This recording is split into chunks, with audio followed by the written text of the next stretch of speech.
Welcome to our weekly property hints, tips and advice videos. This week I'm delighted to say that I'm joined by Joe Pepper of Bridge McFarland Solicitors.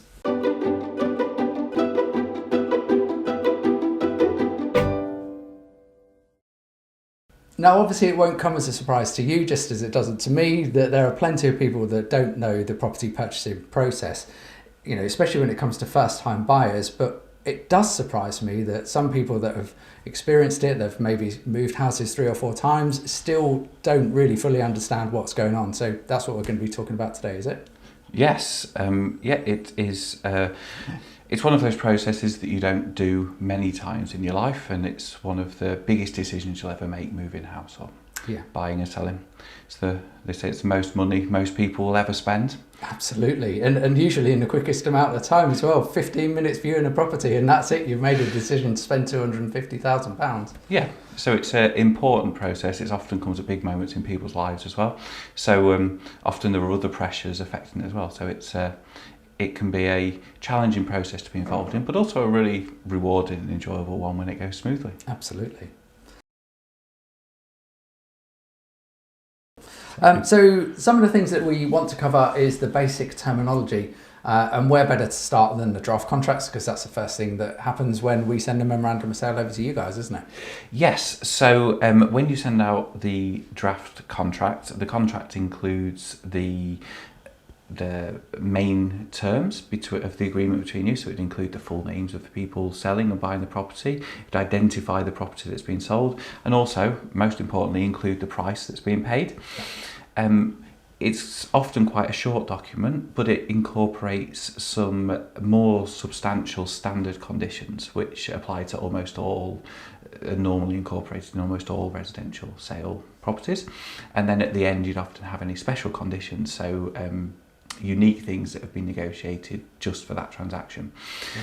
But with that contract, when you send it out, you'll often hear the phrase protocol documents used, and that is something that's sent there just to mystify us, isn't it? Yeah, absolutely. It's you can't give away all of the tricks of the trade. However, I will right now. That's what you're here for, so I hope you do. The protocol documents are normally the property information form, which is a form that is standard that we get the sellers to fill in, and it has all of the things. It has a series of questions that's designed to get all of the information about the property. So everything from who owns the boundaries to whether it's connected to the sewer or a septic tank, and most things in between, who supplies the electric.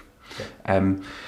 And then the other form that you'd have is a fixtures and fittings form. So that says what will and won't be left at the property. So if you've that's an important one, because especially in the negotiation stage, when we're trying to get a property sold, that might be something that's relevant, because it might be that certain items are included, so you want to make sure it's on that form. Yeah, absolutely. If there's a chandelier in the lounge that you want to keep, absolutely, you want to make sure it's on that form. Yeah. Otherwise you might go to find a solitary light bulb.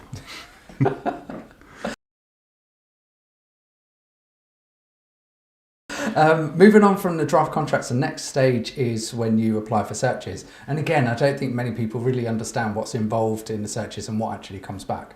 So, explain. So, there's normally 3 searches that you'd always carry out. Yeah. In certain properties there might be more. For example, if it's in a mining area. And there's also one called chancel, which is to do with historic repairs to church roof. But the main 3 would be your local authority search. Yeah. The local authority search is, in simple terms, everything the local authority knows about the property. So things the local authority deal with are your planning history, so the planning permissions that have been granted for that property, and also building regulations history, when it's had a new boiler and if that's got the right building regulation certificate to go with it. And then it will show whether there's any enforcement notices and things like that. And then one of the other interesting things it will tell you is whether the road outside is one that's looked after by the Highways Department, or whether it's a private road. Yeah. The next one that you'd expect to have done would be a drainage and water search. So that will tell you whether the property is connected to the mains water supply. most of them are, but it's always good to check. And then they would also show you whether it's connected to the sewers, and that's both your foul sewer, your toilet, and then your surface water sewers. And the other interesting thing that search will show you is the location of a lot of the adopted pipes. So it will show you where the main sewer is. And this is important because there are certain activities you can't do over the top of a sewer without getting extra permissions. For example, building an extension. So if you had plans to build an extension and there was a sewer in the back garden, it's likely to impact those plans. Yeah. And the final search would be the environmental search. Its predominant purpose is to look at whether the land has any history of or is currently classed as contaminated land, so whether there's been activities carried on there in the past that would cause some issues. But it will also tell you things about the property, so whether it's in a flood risk area particularly, which can be very important, and it can affect things like insurance and also how damp your feet are.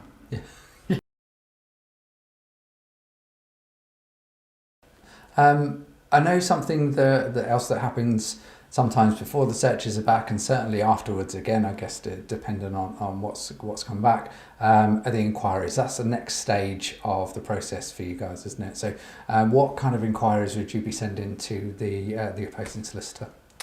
So within the contract pack we discussed that would arrive, so if I was acting for a purchaser, you'd be sent across the contract, and you'd want to check that all the details on there was right, but you'd be also sent the property title, which most properties nowadays are registered at Land Registry, so you get through a title and a plan. Yeah. So you'd want to check that the physical property, you'd want the buyer to check that the physical property matches the plan. You'd be surprised how many people have an extra metre or two of garden that's not necessarily included in the title, and that's something that needs resolving before you'd complete on the purchase. And then also often within the title there can be things like restrictions on what the property can be used for, or rights of way, and all sorts of other rights or restrictions within that title that you'd want to check that the seller had complied with, or that the property did comply with. And then in the protocol form, so the property information form and the fixtures and fitting form, again you'd want to check that information and make sure that the information contained in there match the other information you knew about the property. Yeah. So for example, one of the questions says, have you carried out any building works?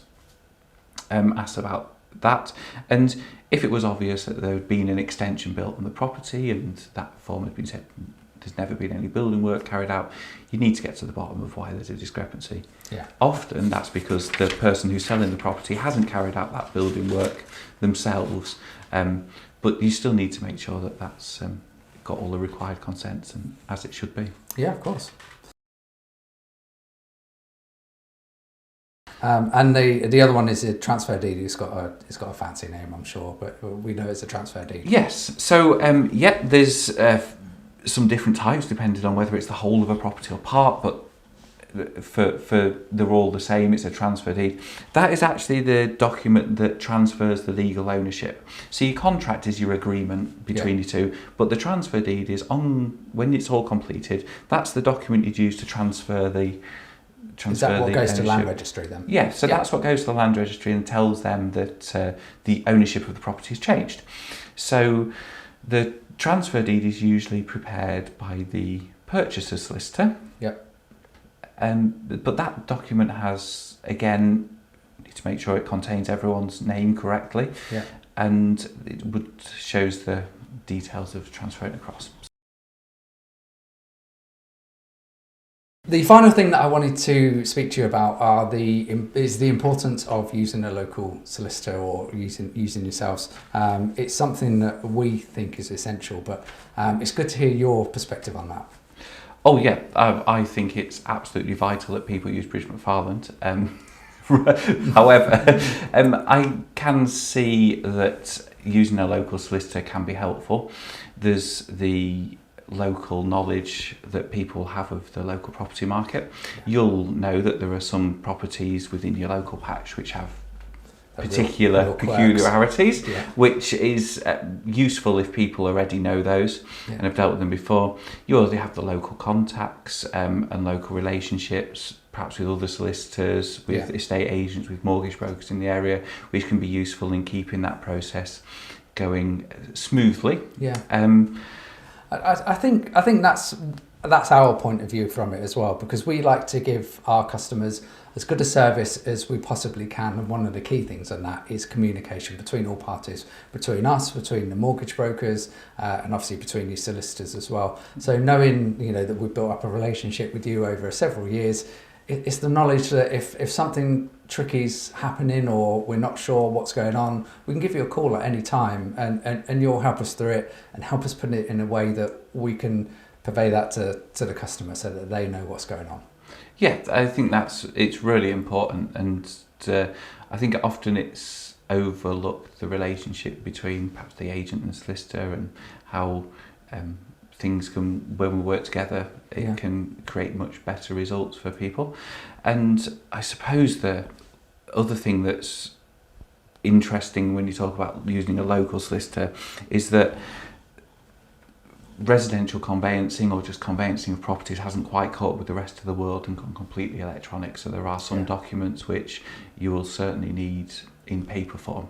So having someone local and being able to drop it through the door, or you found that gas certificate that's needed to sell your property, and being able to drop that off rather than spend a good hour trying to take a clear photo on your camera phone to then try and email it to find the picture's too big to go through by email. We have printing problems at your end. So there can be some really big advantages there, just to being able to pop it through a postbox. I think that's everything that we're going to cover in this video, but next time we're going to be looking at the definition of when a property is sold, because I know certainly if you speak to different people in the street, they'll give you a different definition of when a property is sold, but we'll give you our definition, because that's obviously what's most important in the process of buying a house.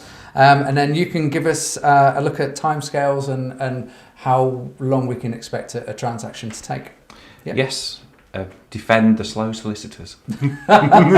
Joe, thank you very much. Really appreciate your time. It's been a pleasure. Thank you.